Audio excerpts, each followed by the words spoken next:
Hello, ladies and gentlemen. Today we have the honor of hearing from a principal agent and senior agent from Redfin. Let me tell you a little bit about Hazel Shakur. She has sold over 1,000 transactions in her career, ladies and gentlemen. She is part of the 1% of all agents in America. She loves helping her clients make their home dreams come true and is what she does best. She is here to provide expertise and support during the entire home buying process. She takes her jobs as a client advisor and advocate seriously. She promises to completely leave you a stress-free experience, but always to promise you anticipate problems and negotiate issues as they arise. She meets and exceeds all client expectations while maintaining a positive attitude and makes her work a pleasure and a pleasant experience and a rewarding experience. Everyone, please give it up for Hazel Shakur. Hello, hello. Yo, Hazel, happy Friday. How are you feeling today? I'm feeling wonderful. Always great to wake up and face the day. It's sunny here in Maryland, so that's always a positive thing. I love to hear. I love to. Hazel, how long have you been in the real estate industry, if you don't mind sharing? Of course. So I took a class while I was pregnant with my 20-year-old daughter, and I had my first transaction while I was still pregnant with her. So Wow. I've been an agent since October 20 years ago. 21 years ago now. Yes. 2020, you got in 2003. Yes, absolutely. She was born uh, February 2004. So that's right, 2003. Nice. And have you always been with Redfin, or where did you start your career? No, I've had the pleasure of working with some amazing agents. First, I started with a boutique firm called Xanadu. Mhm. And then I was with Remax, a couple of Remaxes, and I've been with Redfin now 10 years. 10 years. Okay, okay. Can you walk me through what 08 and 09 was like for you, if you don't mind sharing too? What year? Like 2007 to 2009 when the Ah, yeah. well, I was at the beginning of that time frame. I was on a roll. As a matter of fact, I was a pretty top producer. I've grown my business, really loved it, and I was uh, pretty oblivious to what was going on around me. In fact, I had a very long pipeline. So while everybody else was kind of freaking out, saying the sky was falling, I was saying, I don't know what you're talking about. Things are great with me until they weren't. Because, of course, we ran into the financial meltdown and we had to live through that, the dark days, as I call them. Yeah. I can only imagine. And what made you pick Redfin after being to a couple of shops? What was it about them that appealed to you?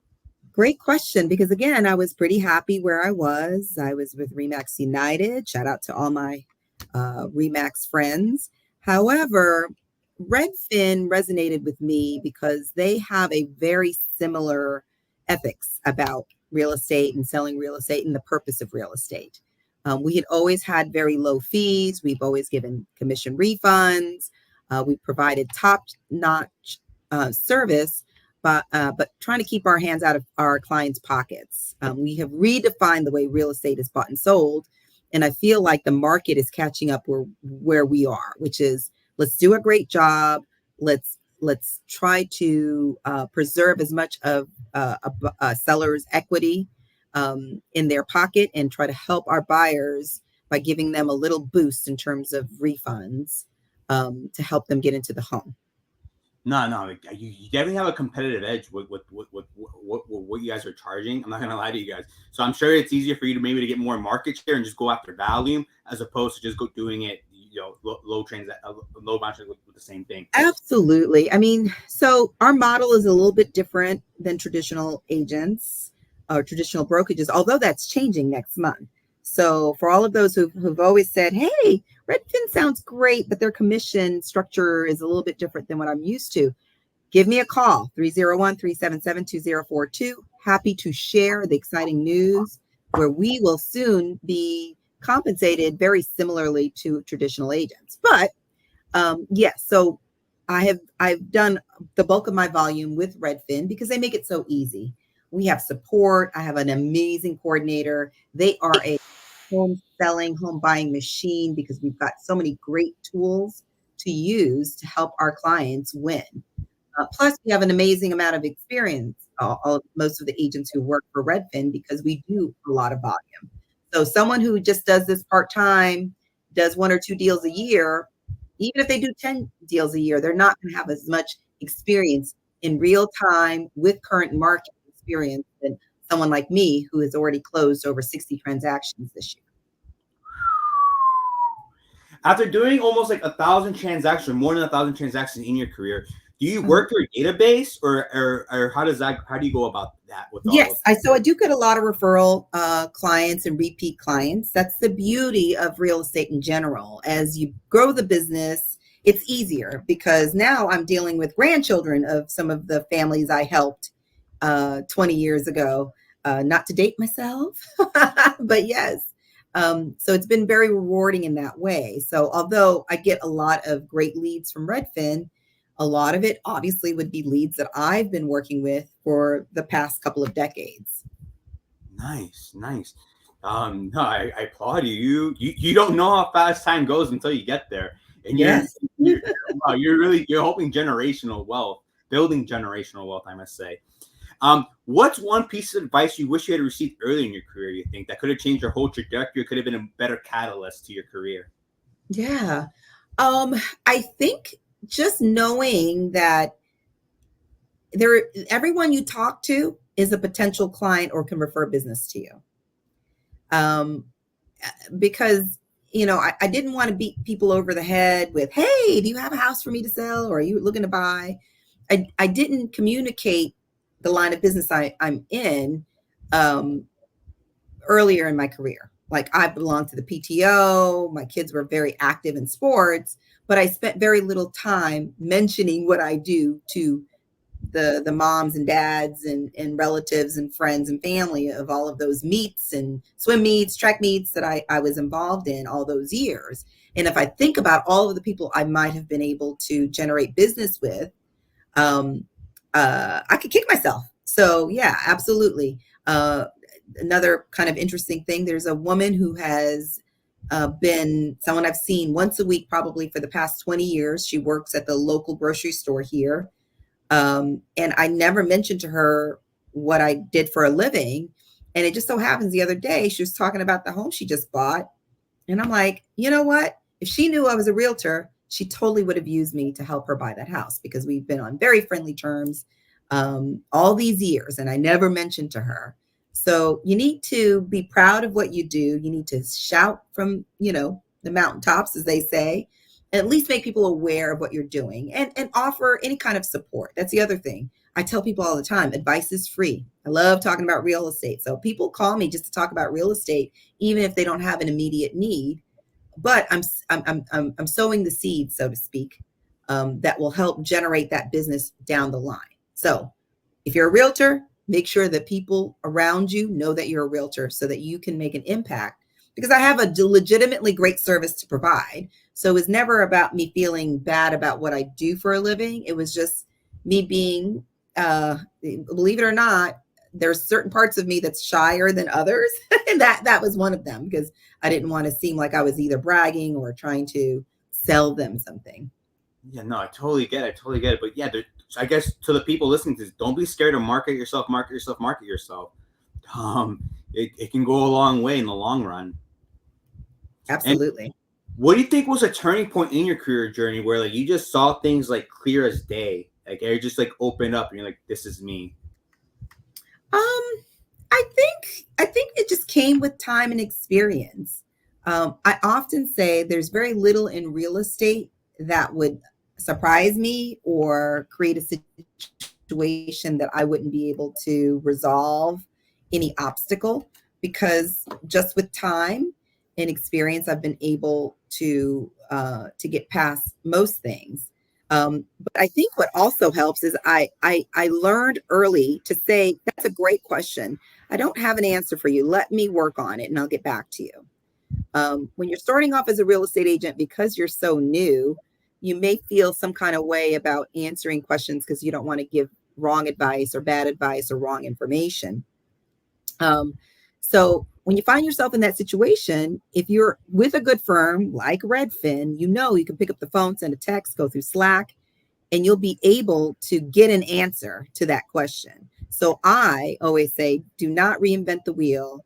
Lean on the coworkers that you have. And if you are at a firm where you feel like a lone wolf and you're not getting that level of support from your manager or from your coworkers, then you need to rethink where you're working and who you've got your license hung with.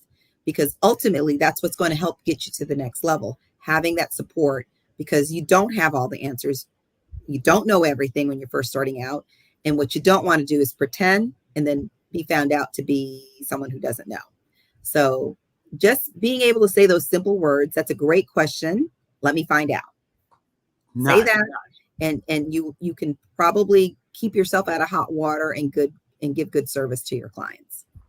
I totally believe you. Amen to that. I Mhm. totally get that.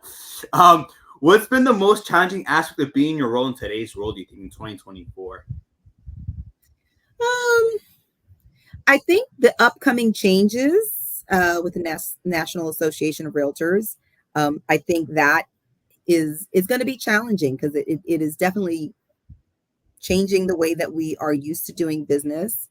And I think for some of us who've been working in the industry for decades, it's going to take some adjustment. I think that people who have their heads in the sand about it and not getting themselves educated and understanding and reinventing their pitch, because you have to talk to clients differently than you used to. And if you're not practicing it now, you may stumble, and worst case scenario, you might find yourself in hot water because you didn't provide proper disclosure and didn't get the documentation signed that needs to be signed moving forward. So that's been the most recent challenge. And then also just I think when I first started in real estate, after I got past the financial meltdown, there's a period of time where things were pretty even keeled across the board. So I kind of knew what to expect. I understood the business and the market as it was at the time. But since the pandemic, it feels like I'm constantly having to take my temperature, take the market's temperature, kind of make sure I understand what's going on, and not find myself at the same place I found myself in 2007, 2009, where I was overly optimistic about what was going on in the market and naive. And so I suffered because of it, because, all of a sudden, all of my business, you know, uh, dried up, and I had to really, hustle, to be honest, to kind of keep things moving in the direction I needed it to move for my business and for my life. So I feel like the biggest challenge for people is just making sure that they are fully engaged in what's happening today, but anticipating what could happen and help guide themselves and their clients in this, kind of wonky market. No, I totally get it. No, but you're super self-aware. Like you definitely see the thing. You definitely see it as a long game, and you see the bigger picture. Um, what Absolutely. what's another big lesson you learned in your career so far? What are the biggest lessons you've learned? Um, you know what? One of the things that I've been saying a lot lately, because it's so true, is in order to be a successful realtor and probably to be a success in any aspect of your life, you have to make peace with boredom, because there's a lot you have to do that's not fun or sexy or exciting. Every day is not sitting at the settlement table getting a check or getting a contract ratified. A lot of it is just sitting down, going through your database, sending emails, talking to people, solving problems, kind of mundane things that are not super exciting, particularly the reaching out and the follow-up. That is not naturally who I am as a person. I don't like talking on the phone that much, just to, unless there's a reason to talk. And I'm definitely not a door knocker. I'm not going after expired listings. Those are things that are not part of my nature. But certain components of that have to be part of what you do day in, day out, so that you don't miss opportunities. You don't want to kick yourself when someone goes on the market and you knew that person and you could have called them to see what was going on. It's the squeaky wheel that gets the oil. So being okay with working through what feels like drudgery is really very important. So I think that's one of the lessons I've learned, and one of the lessons I would repeat to potentially new agents. Probably another thing is again, I mentioned making sure that people know that you're an agent, um, dealing with the drudgery of real estate, also making sure that you are giving yourself abundant self-care. Because if you're doing real estate right and you're hustling, you should be kind of tired at the end of the day. This is not a part-time job, because if even if you don't have an immediate task to do, there's definitely always something going on in real estate, whether it's posting on social media or sending someone an updated market analysis. There's always something you could be doing to get your business further along. So there should be very little downtime if you're treating this as a full-time job. No, I totally get it. And what do you think is the secret to maintaining a work-life balance? You juggling the work, you juggling the family, you juggling your love life, you juggling your personal life. Like, how do you make sure your everything's at equilibrium for yourself? And how do you? Yeah. What can you share with people? That's a great question.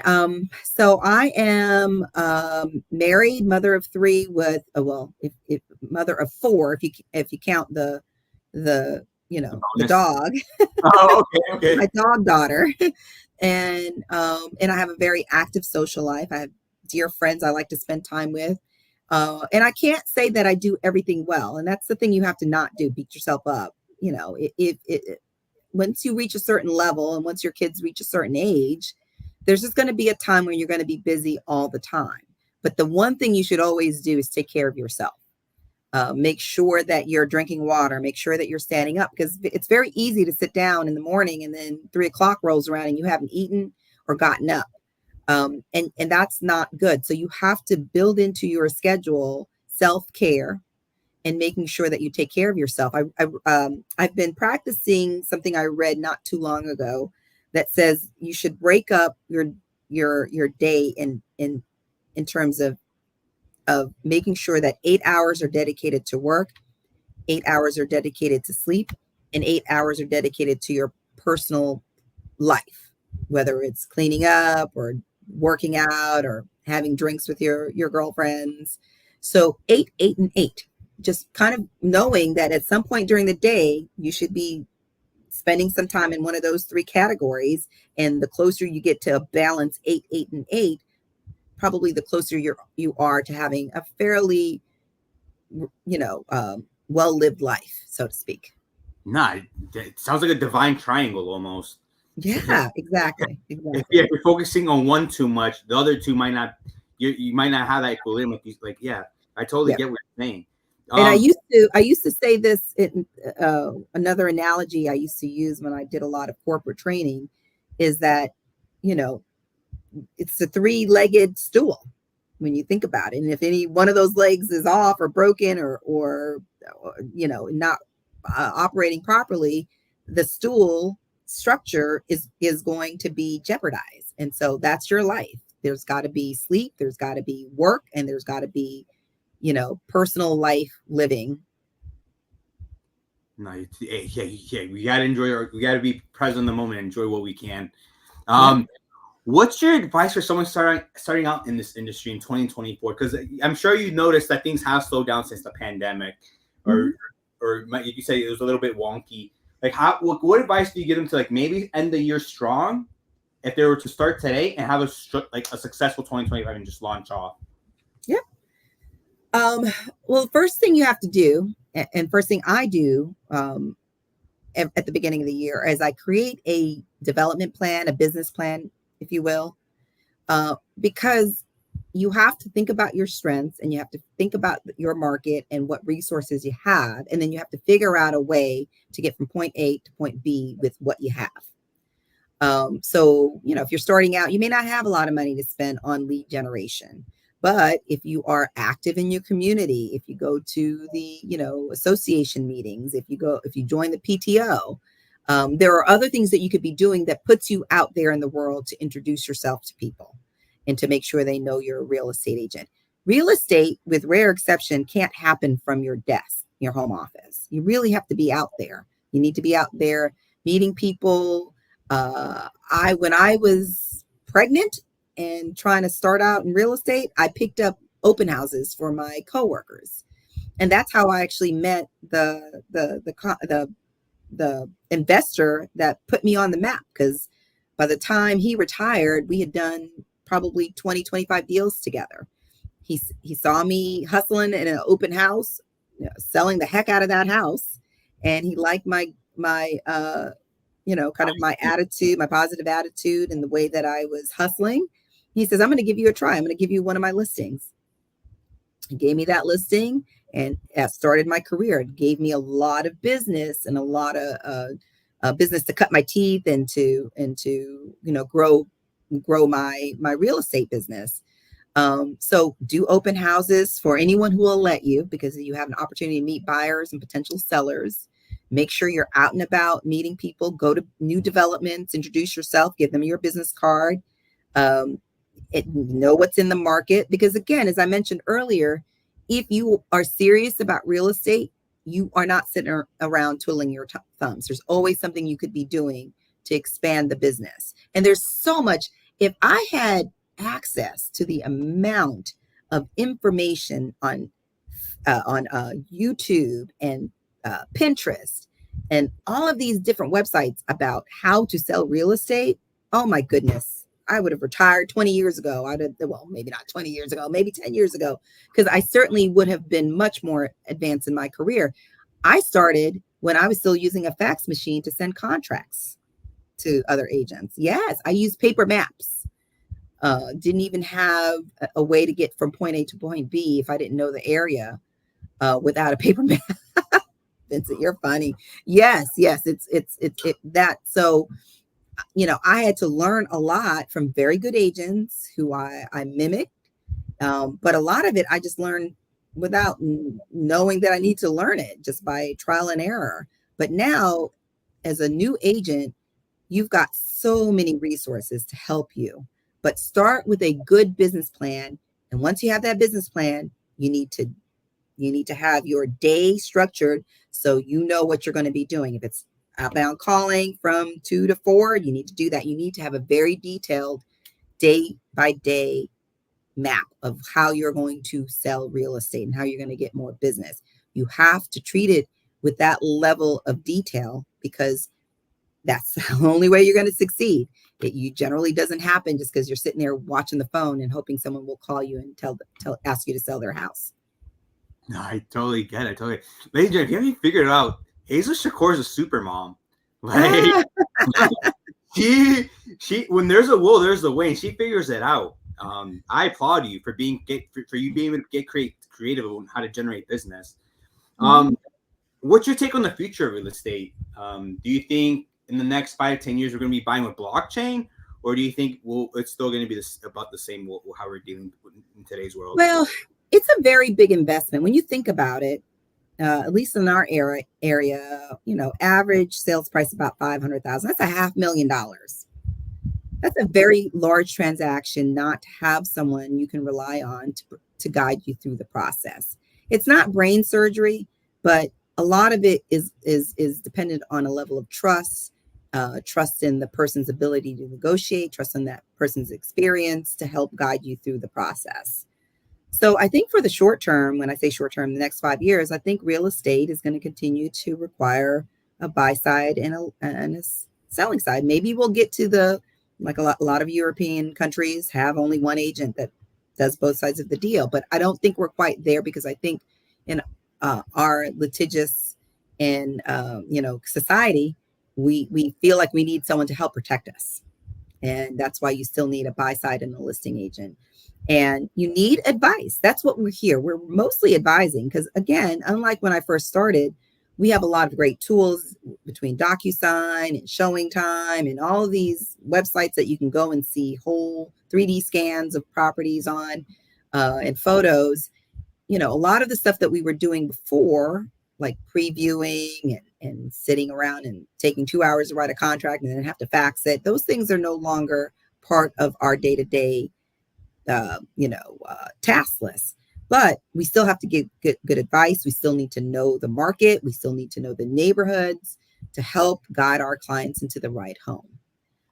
So I think for the short term, we're going to continue to add great tools to our business, but I think we need to really grow our ability to be a good advisor. That's what everyone should be focused on. Am I giving the best advice? Do I really understand this contract? Do I really understand this market, this neighborhood? Am I being an asset? Am I worth the money that my client is going to pay for my services? And if the answer is no, then you need to sharpen your tools and do a better job. No, you're continuously learning and mastering your craft. I feel like when artificial intelligence spits out information for you, you're gonna know like exactly how to handle it and just tell a client, this is what this is saying, and this is how we should maneuver.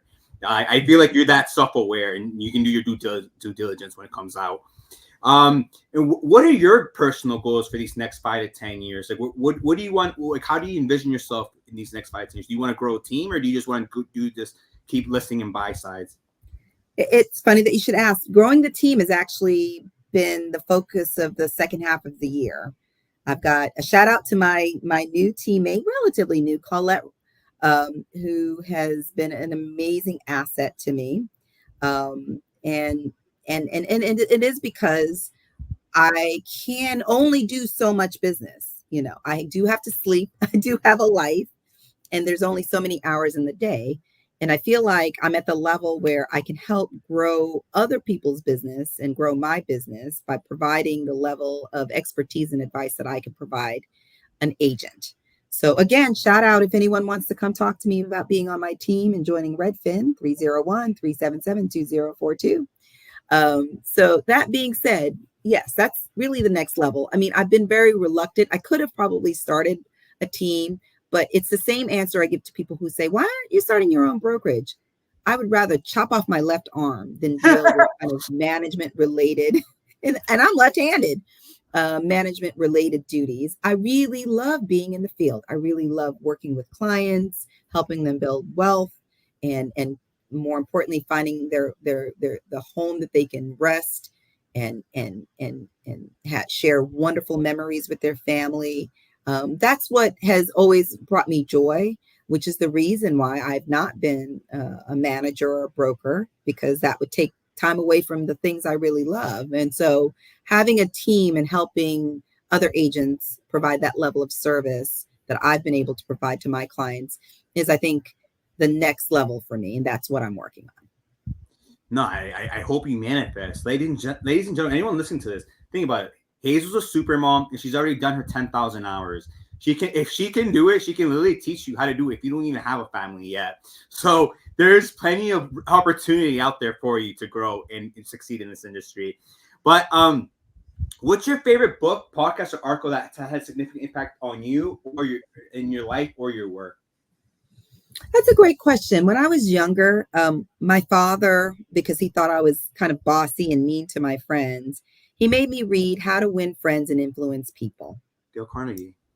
Yes, exactly. And that made a huge difference in my life. So that is a book that I read. And then also I read a lot of Zig Ziglar, believe it or not, throughout my life. And he's corny. Well, I should say many would think him corny now, but I feel his advice is still good. Your attitude does reflect, and your altitude is reflective of your attitude. Those are really nuggets that I got my head around early on in my career and are still very, very meaningful to me. Now, currently, because I do have to juggle so many things, I listen to this podcast called Optimal Living Daily. And the reason I listen to it is it's only no more than 10 minutes long, and he reads other people's writings about time management, self-realization. And it just like the title says, it helps you optimize your life. And I can listen to it between appointments. I can get in the car and I can listen to 2 or 3 before I make it to my first appointment. So it gives me a boost. It gives me ideas. It makes me put things into perspective, because a lot of it is just kind of saying, hey, you know what? This is where my life is. These are the struggles I may be going through. But life is really a journey, not a destination, and helping you get your head around the things that you may feel are faulty in your life or lacking in your life, and figuring out if there's a way to resolve that issue, or you just have to own it and keep it moving. So I listen to quite a bit of those kind of podcasts. And most recently, because I do feel like there's always more to learn, I've been listening to a ton of various different real estate podcasts.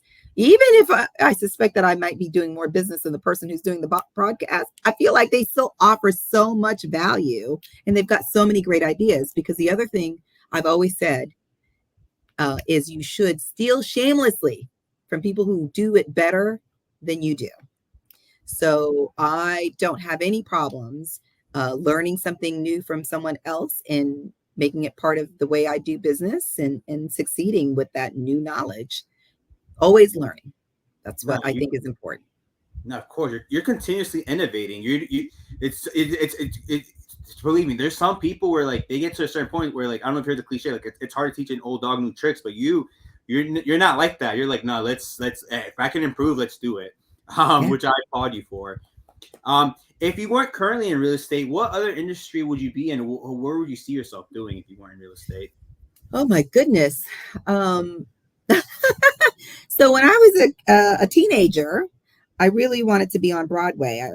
I dance, I could act, but I can't sing. So that ruined my chances of being a Broadway star. And I found that the hard way because I was out for auditioning for a part, a lead role, and I was down to the last four people, and then they had to sing, and I ended up in the chorus because I couldn't sing. So that would have been my dream job, but I suppose I would have continued to be in marketing, um, and because I do enjoy identifying ways to sell. I think I'm a natural born salesperson, so it's something I enjoy, and I am thoroughly enamored with the idea of finding solutions. Like I tell my kids all the time, the people who do well in life are folks who can figure out how to solve problems.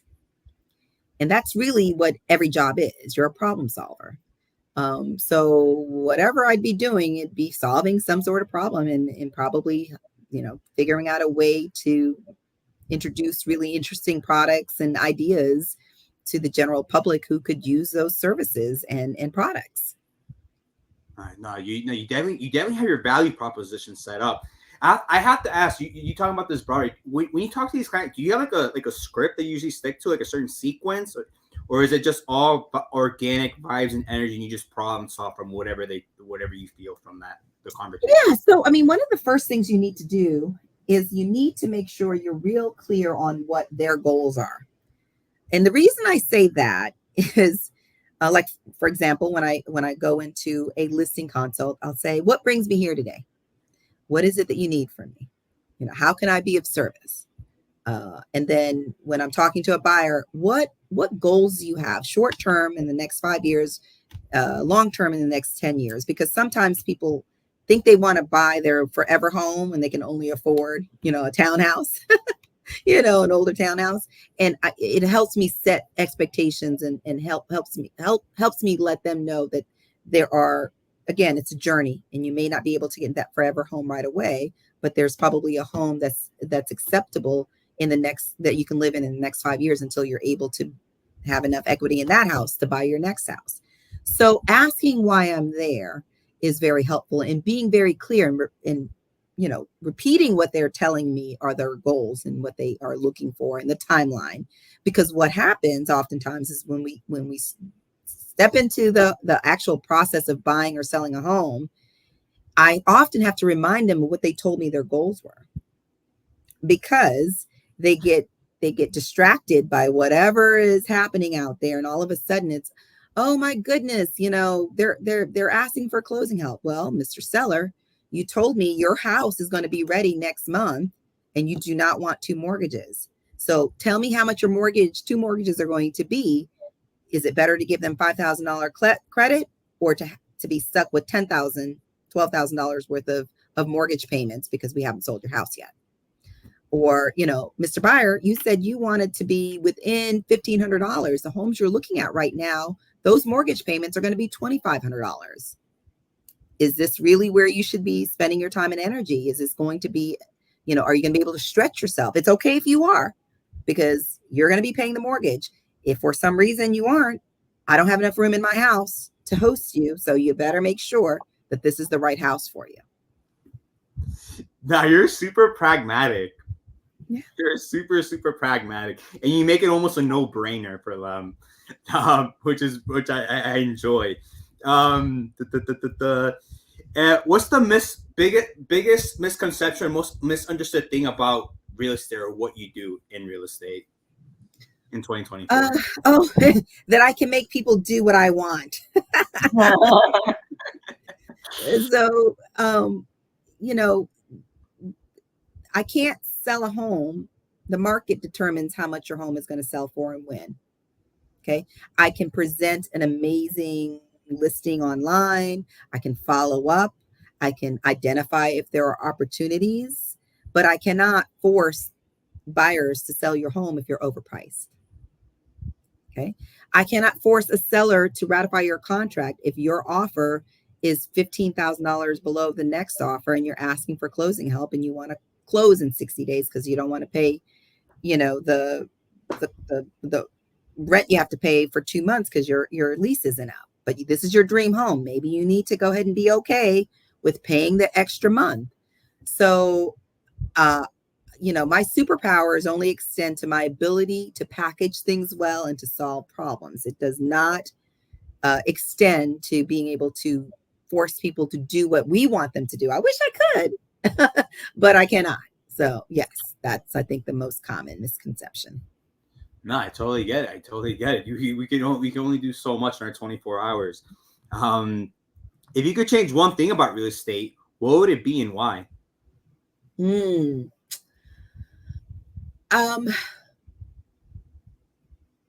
Probably it really infuriates me when there is an agent who clearly is not looking out for their client's best interest. I've found that if two agents are working towards their client's best interest, even if there are hiccups along the way, we usually can get to it at the end with everyone smiling, shaking hands, crying at the settlement table.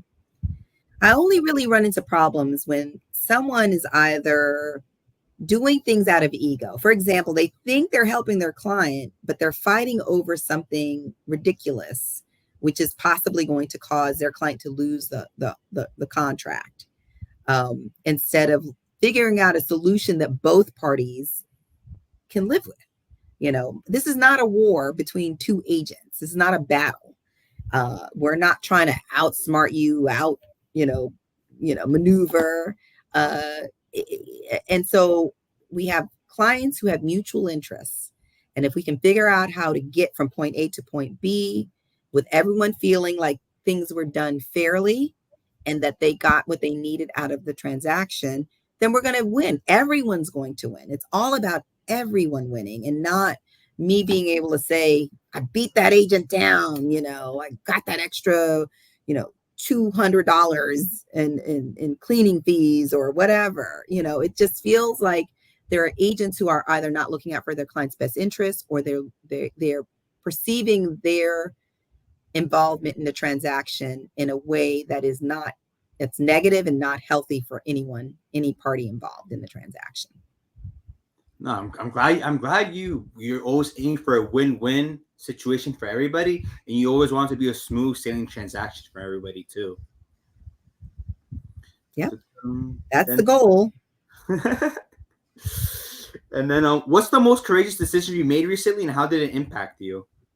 The most courageous? Mm-hmm.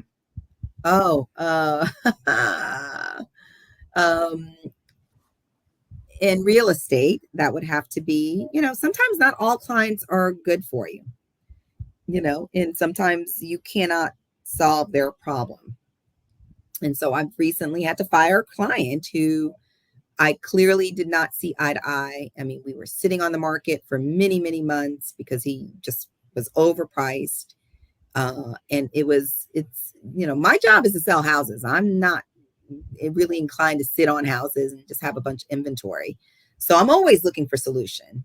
But if you are not listening to the solution, which is in this case, drop your price, because even if we can get someone to make that offer on on your house for that amount after all these months, we're not going to get it appraised for this amount. So we're really just spinning our wheels, but refuse to reduce the price. And so, yeah, it's like, I don't think we should renew. I think that, we may not be seeing eye to eye on the sale of your home. Thank you very much for the trust, and I wish you all the best. So do not be afraid. You are a professional. No one should be mistreating you. No one should be belittling you. If you're doing your job and doing your job well, that should happen very little. Sometimes people say things in the heat of the moment that that is not genuinely how they feel. But if there is someone who is negative and who is blaming you and saying that you're not doing a good job, although you're doing everything you can, then maybe that's not a person who should be your client. No, I'm glad you call it how you see it, and it's better to have peace of mind than unnecessary headache. Because guess what, you've done 60 transactions so far this year. Like that one isn't even gonna. You can just brush that off. I'm sure there's other people starting on the industry that would want to still hang on to it if it was just it was one of the first few clients, but you knew you can take your losses and still win. Absolutely. In this industry. So I applaud you for sharing that and being vulnerable. What's the next big thing we should expect industry, and how are you contributing to it besides what's happening in August? Well, I don't know if it's the next best thing, but the thing that I'm struggling with is and it's been on my to-do list for the past 3 years, is to be more social.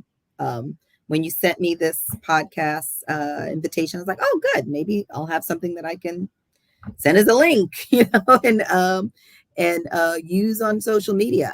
It's because I have a love-hate relationship with social media.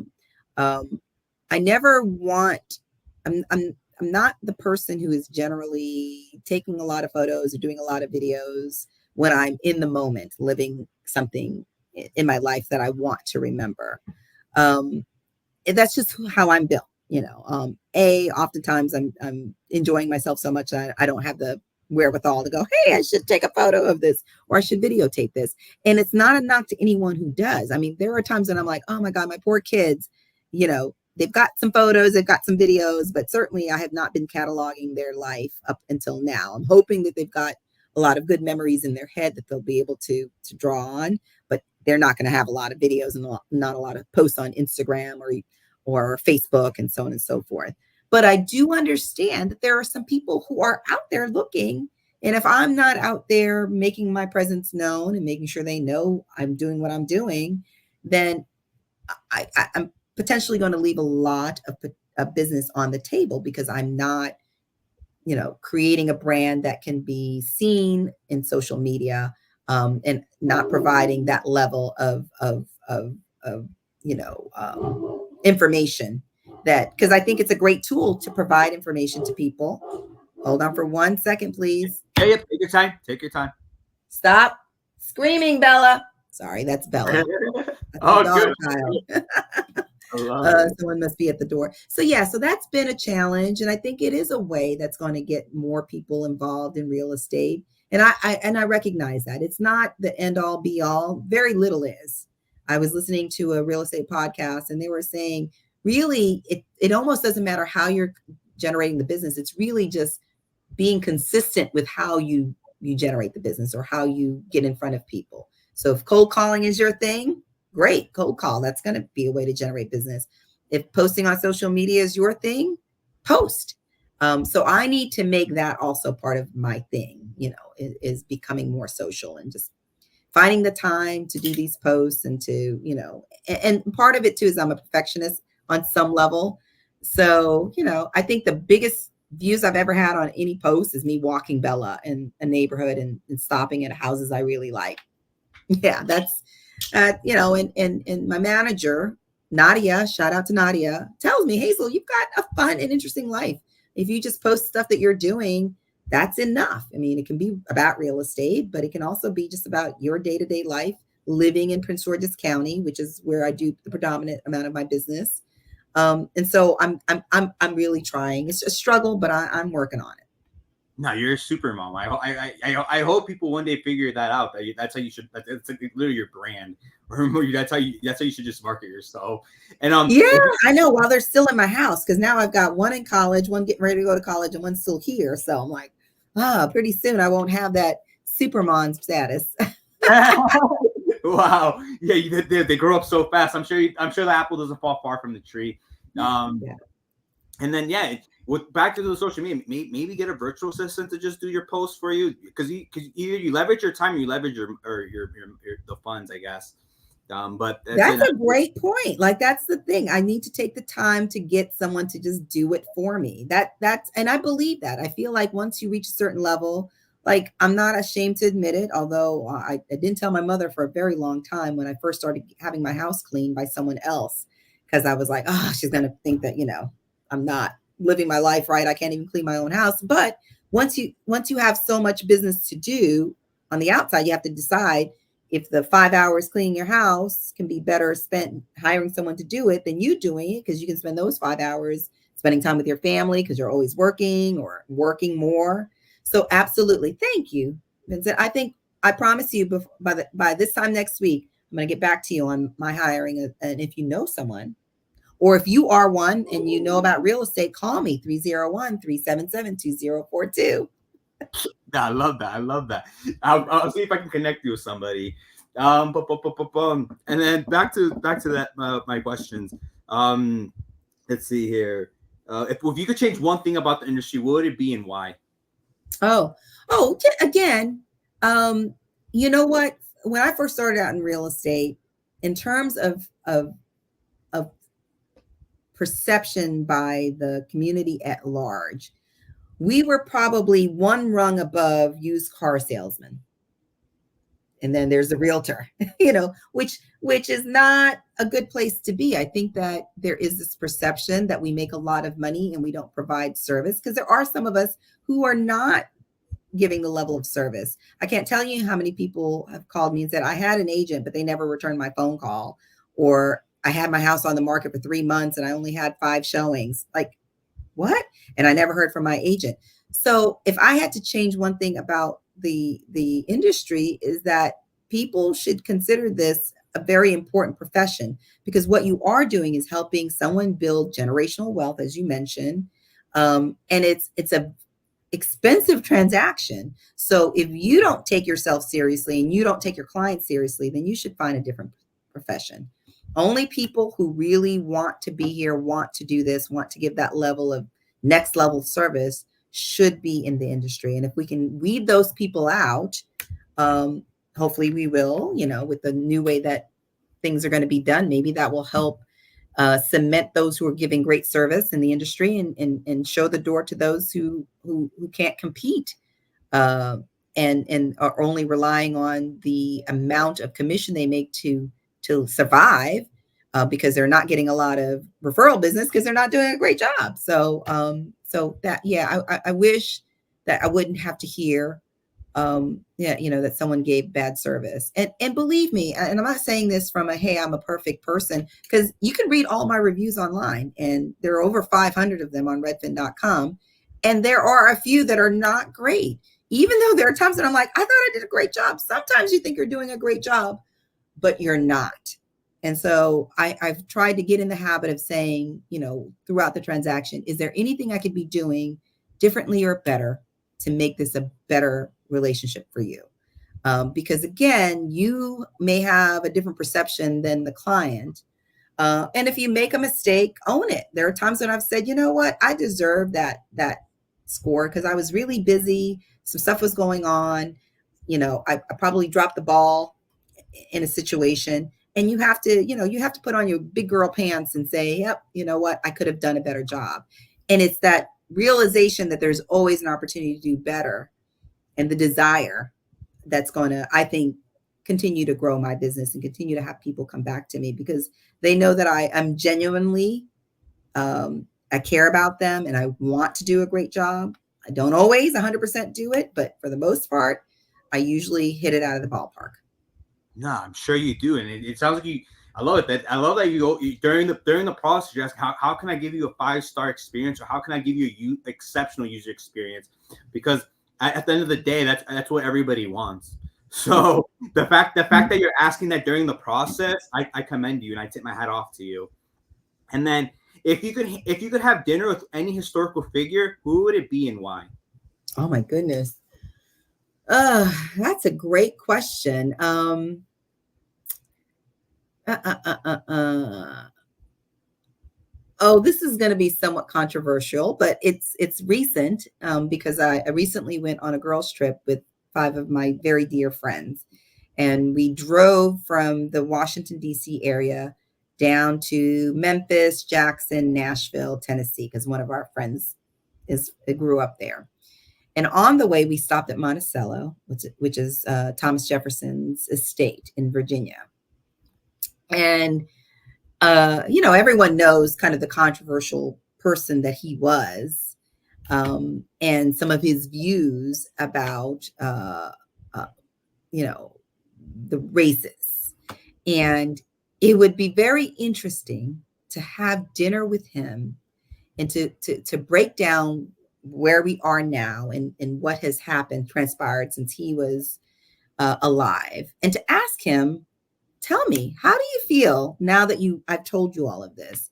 Do you still honestly believe that Africans are like children and they need minding, which is why slavery is okay? Though that really was it was a moment, and even during the tour, I kept thinking, what a complex person to have accomplished so much and to have seen a vision of the country, but not and seemingly have a keen understanding of humans and biology and what humans are capable of, and to feel like there's actually an inferior race to your own race, which sadly there are some people who still feel that way. So I try not to get political, and this is not really about politics. It's just an interesting situation that happened to me recently. I really enjoyed the tour, really enjoyed learning about him and what, all of his accomplishments, but to have that situation also be part of it. And some of it is, I feel like, we're all humans, we're all flawed, which is okay by me. Like, I'm judging, but I'm not judging. He's a man of his time, so to speak. And now I'm wondering what he would think about where we are today. No, that's a very interesting perspective.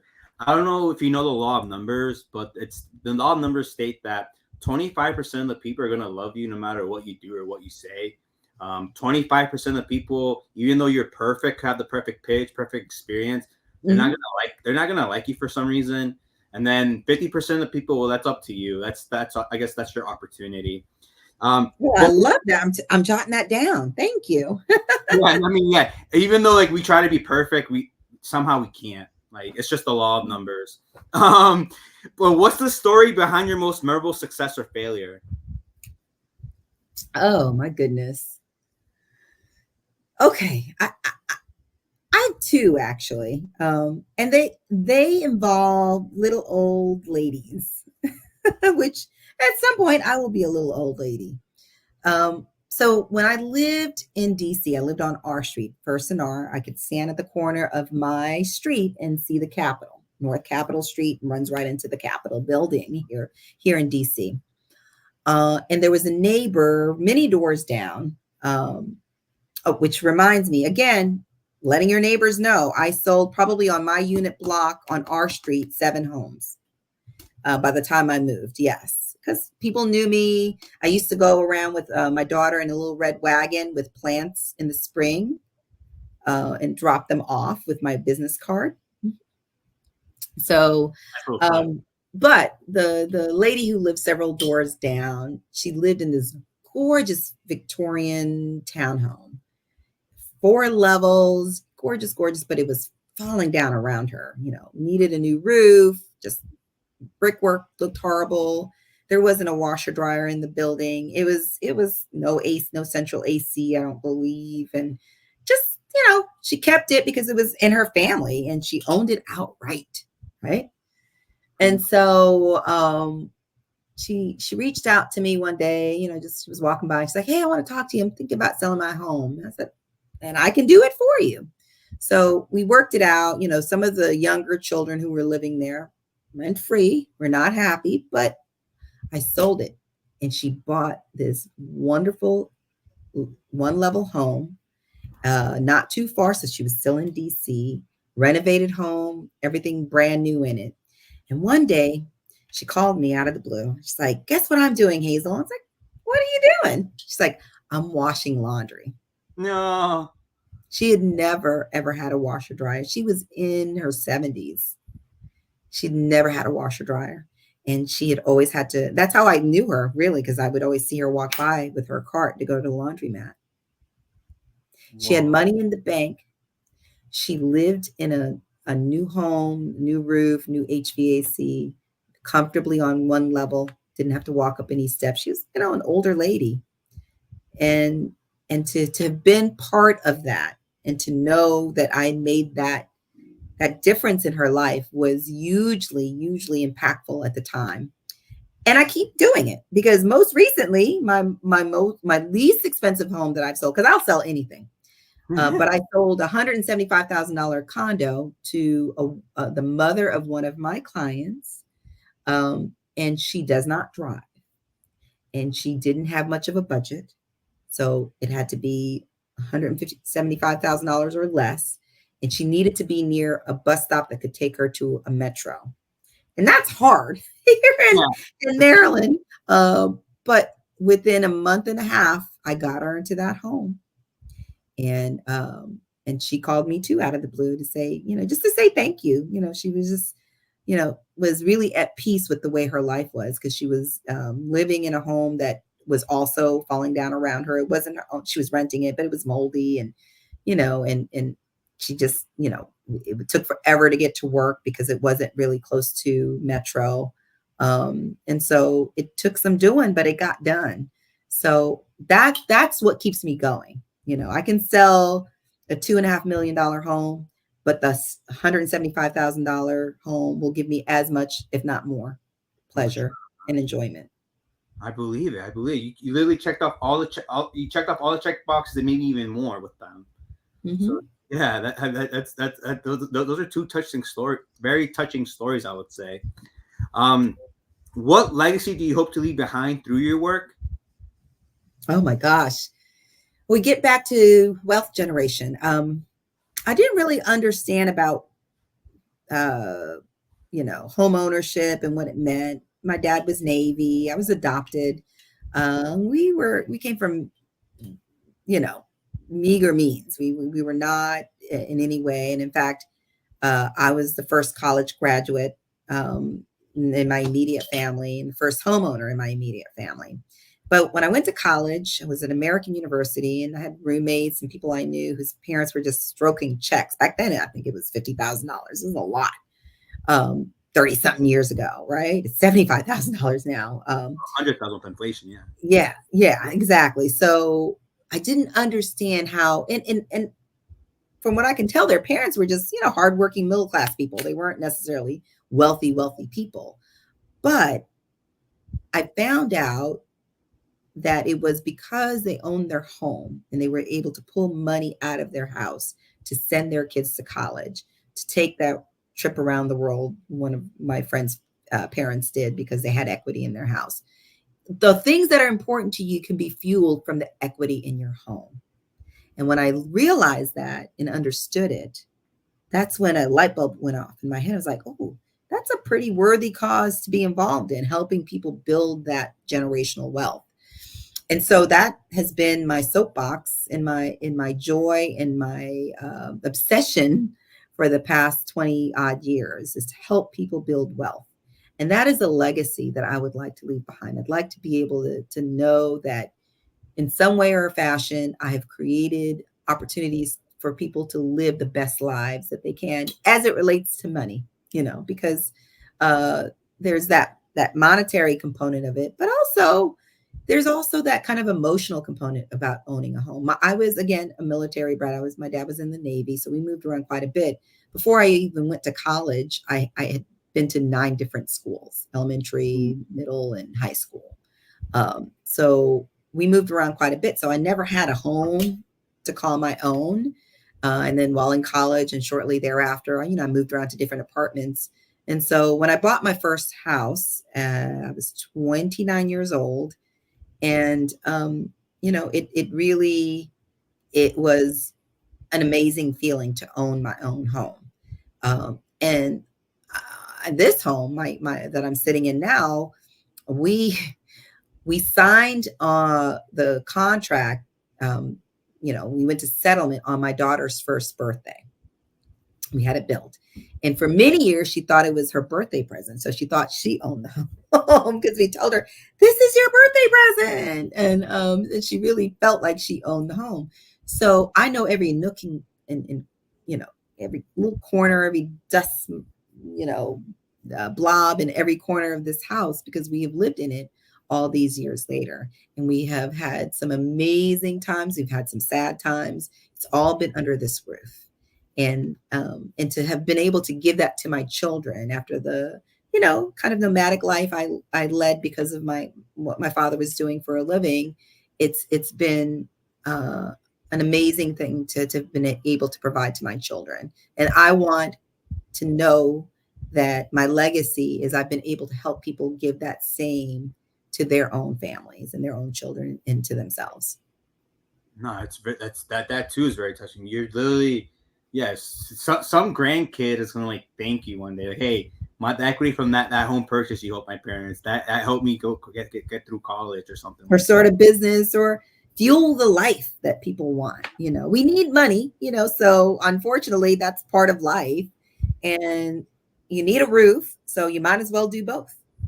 Yeah, no, true that, true that. Who or what inspires or influences you the most in your work? Would you say?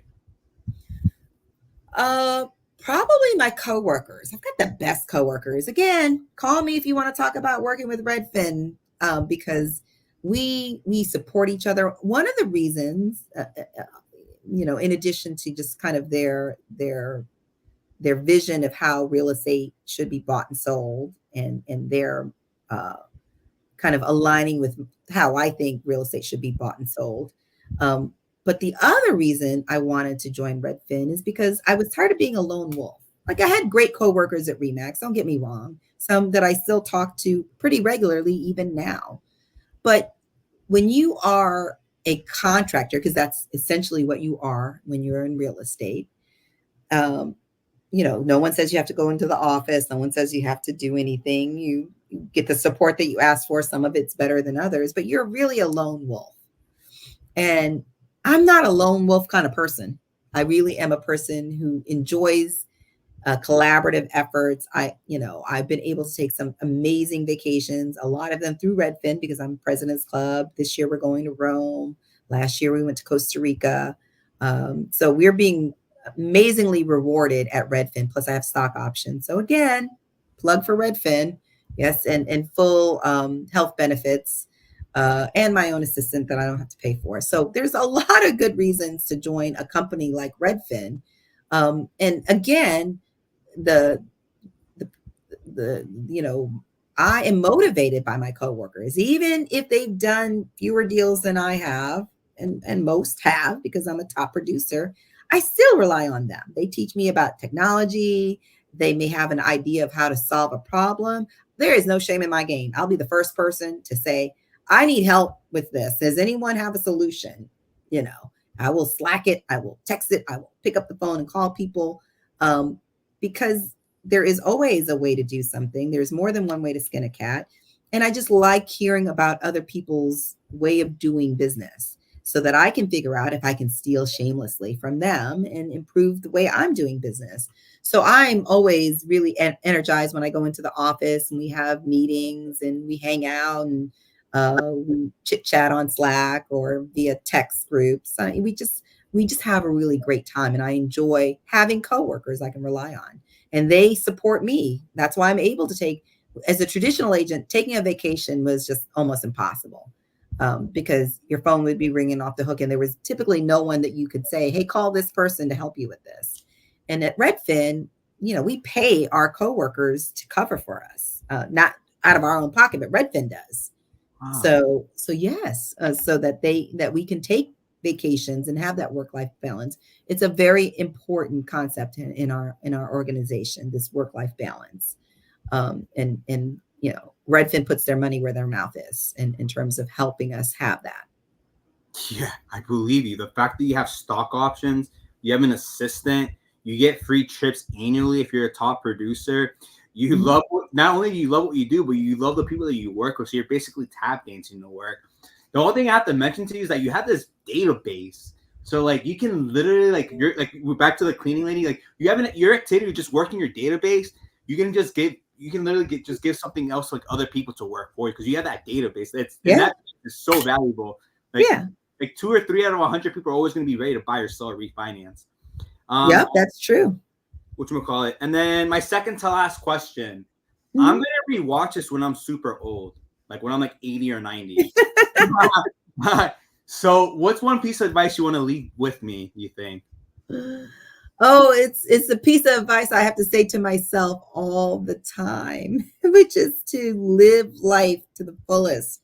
It's hard when you are kind of in the day to day living your life to remember to take a moment to reflect on what a great life we have here. I know it's all relative, but say what you want to say about the United States, but we have a level of life um, that a lot of people struggle to get to, and do dangerous things to try to achieve. And if you don't appreciate it and make sure that you are doing the most with what the universe has presented to you in terms of where you live, and what you're able to do with the time and energy that you have, um, it's really easy to wake up one day near the end of it. At the beginning of the year, I was watching. Okay, so my guilty pleasure is TikTok. My children introduced me to it, so I watch TikTok. I limit myself, but I do watch it. But there is a woman who was in her 50s, and I'm in my 50s, and she said, okay, this is for the more mature women. The younger women can do this, but I need you mature women to do this exercise with me. She said, take out a sheet of paper. I did. I actually did it and fold it X number of times. It's like an accordion, right? And she says, okay, count, 20 into it and then rip the rest off. So what's in your hand, the 60 folds, that's your life behind you. That's a life you've already lived. Put that down. The rest, this 20, is what you've got left. So I don't know why the hell you're watching TikTok. You need to be out there living your life. Yeah, that's a punchline right there. Mind blown, right? And so, yeah. So since the beginning of the year, I have done a 5K in the mud with my daughter. I've taken this amazing trip with 6 of my dear friends. My husband, celebrating his birthday in Africa. I have graduated another child. I have I've really, really, really tried to focus on the things that bring me pleasure and joy. And I try to be a good person. So yeah, I mean, just live every moment, even the small moments. There are times when I just giggle over little things that bring me pleasure. It doesn't always have to be these big things. I found a little cute gnome that looks like he has on a strawberry outfit, and I have it sitting underneath my hanging strawberry plants, and I'm like, this is so cute, and and I just giggle every time I'm out there watering those strawberries. So yeah, it's just taking pleasure out of all the big and good things. And every once in a while, you have to ask yourself, "Am I living the best life I can live?" Not from a hey, I'm jumping off a plane, out of planes, or I've got Gucci this, Gucci that. Is it? Am I a good person? Am I bringing value to the world? Am I enjoying the life I have? Nah, And if the answer is no, figure out how to fix that. thank you for sharing that with me, Hazel. Thank you for sharing that with me. I can't wait to look back at this one day. I don't have that much time left. I really got to enjoy it. Do you have any final words, thoughts, or comments you want to share to the ones who are still who will be listening to this? Yes. I guess it's kind of a cliche, but have fun. I mean, enjoy your clients. They're interesting people. I meet so many. I have this client who still sends me, he and his wife. I sold their big, beautiful house in Laurel, and they are in a mobile home, big RV. Christmas, he sent me a picture of where they were, and then this past spring, he's in Arizona, and he just reaches out to me every once in a while, and I'm like living vicariously through he and his wife's adventures. And I appreciate the fact that they consider me a friend. I think I could probably have invitations all over this country from my past clients who say, if you're here, come see me, and so just enjoy it. It's a job. You should take it seriously, but also enjoy this time that you have with these interesting people, helping them solve an important problem in their lives, and just stay positive. I get a little bit nervous because the real estate market, you never know which direction it's going to go in. It's an election year. Plus we have these big changes coming along, but my goal is to continue to stay positive. People need a roof over their head, and currently they still need someone to help them get that roof over their head. And it's still better to own than to rent for most people. So I feel like with those facts in place, I have a career I can continue to enjoy, and I never take it for granted. That's why I'm always hustling, trying to figure out how I can do better and more. No, I preach. Ladies and gentlemen, for you guys who don't know this, our textbook is 74,000 pages long. It is literally built for us to buy a home and leverage the loopholes with your accountant. If you didn't know, and you just heard from one of the greatest queens of Maryland, like of real estate. So contact her if you can click or see yourself seeing eye to eye with her on this feminine energy that she brings of being a super mom. And Hazel Shakur, thank you again for blessing me. It's my pleasure. Thank you so much. This was a lot of fun. Hopefully there's someone out there who gets a little something out of this conversation. And if you want to continue it, I'm always here. Again, 301-377-2042. Reach out to me if you've got questions or you just want to continue this conversation. Blessings, Hazel. Blessings. Amen.